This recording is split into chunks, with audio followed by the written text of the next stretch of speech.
Hello, Sean here. I found the last one of these to be useful in order to gather and process my thoughts, and I figure it'll be useful to look back on this in the future too. So, here's the update for November 2025. A couple of weeks ago I sat down with Jim Trinker at Eurogamer to offer my thoughts and opinions on the modding scene, in particular the state of the Skyblivion mod. I'm not super familiar with the project, but I have dabbled in some adjacent works like Project Borealis, and obviously got my start in the Half-Life modding scene, so I was essentially the industry voice in this video. Hopefully I painted an optimistic picture, despite outlining how I feel that things have changed so much over the years since I got into the industry. Anyway, I won't retread that ground here. But whether or not you're interested in Skyblivion, give the video a watch, it's pretty good. I was a little paranoid over appearing on camera, as I've not really done much with my appearance since a certain incident in 2020. Vanity aside, I mentioned last month that I've been meaning to get back on the horse, and I'm pleased to say that I've started taking my health a little bit more seriously again.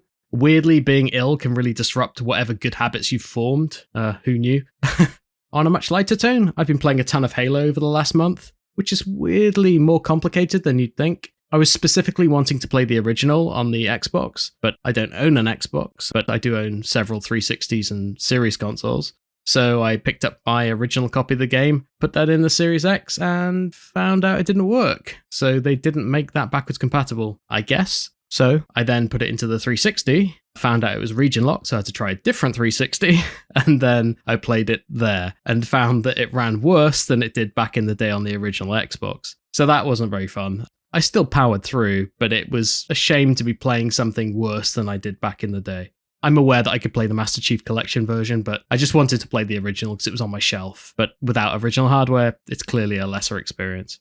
I've also got the PC version, which, with additional mods, you can go from double-clicking a shortcut on your desktop to being inside the game shooting elites in about 8 seconds, which is pretty nice compared to something like the Master Chief Collection, where you've got to go through a series of company logos and menus and extra long loading screens. It's nice to kind of have that simplicity, so I've been playing a lot of that, which is quite nice. It really holds up.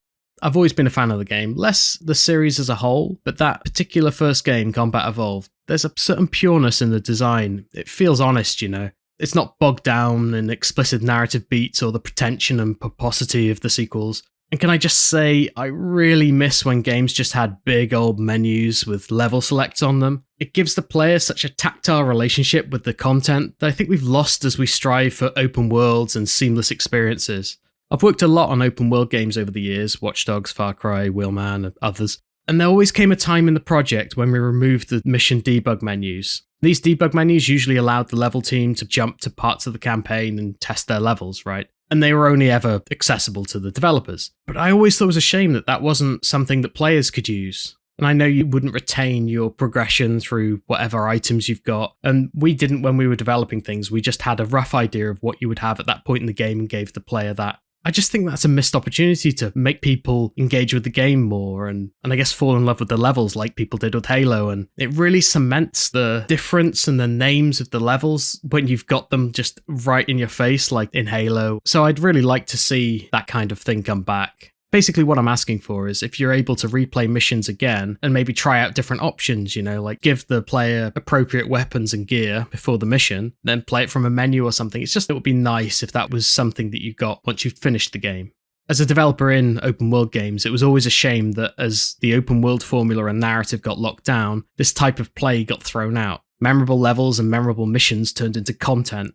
Long story short, I felt this is what happened to Halo more and more with each iteration, with them eventually being an open world game. So while I can rattle off a bunch of levels I've replayed from Halo, Truth and Reconciliation, Assault on the Control Room, Halo, and the Peerless Silent Cartographer, I couldn't tell you any from Halo 2 or 3. And I have a similar problem with the jump from GoldenEye to Perfect Dark, actually. That subtle change in presentation is enough to lose the familiarity. Anyway, that's the chat out of the way. So let's find out what's going on with SENTRY.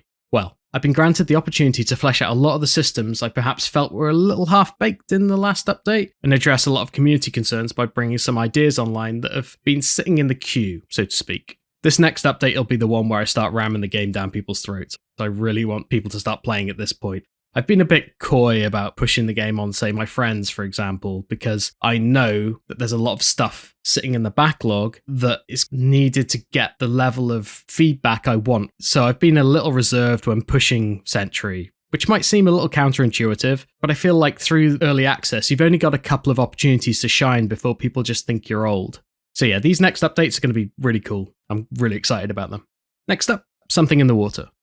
Again, I hate to have to apologize, but I'm really sorry how slow visible progress has been on this. I actually jumped on the basement biome recently, that's E1M4, and did some visual work, so I had something to show, but it's not quite there yet. But most of my work has honestly been going into refactoring. I'm having to redo a lot of work so that I can kind of expand it.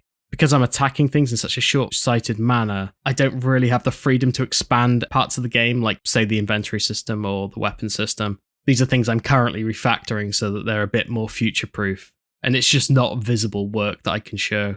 To go into a little bit of detail for what I'm doing with the item system, for example, rather than a simple heal item button, I now support the idea of multiple items, so you technically have like an item belt that you can cycle through different item types and use them. Very similar to the item system in Heretic.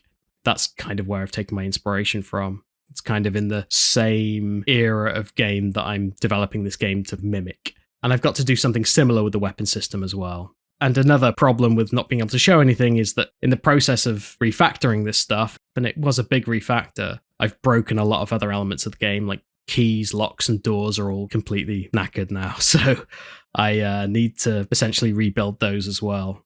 So again, I'm sorry there's not been much visible progress, but progress is happening. It's just slow. I've actually got a new devlog recorded for Something in the Water, but I haven't had any time to do any video editing on it. It's actually been recorded for about 6 months, I think. I just haven't had a chance to go back and do any of the visuals, so to speak. So you can expect that at some point. The problem is anytime I'm doing video work, I'm not working on the game, and the game takes priority, I'm afraid. I'm conscious that last year I put up a devlog and suggested that more would come soon and frequently, but the reality is that I've been spread so thin across various different game projects, paid ones obviously, that I can't really spend too much time on my free time work or video work to accompany that. A lot of it's down to the fact I'm not very good at lowering my quality bar. These updates are probably the lowest I'm willing to go. And speaking of going, I think I've taken up enough of your time. Hopefully next month I'll have a lot more to share for both projects. But until then, thanks for listening.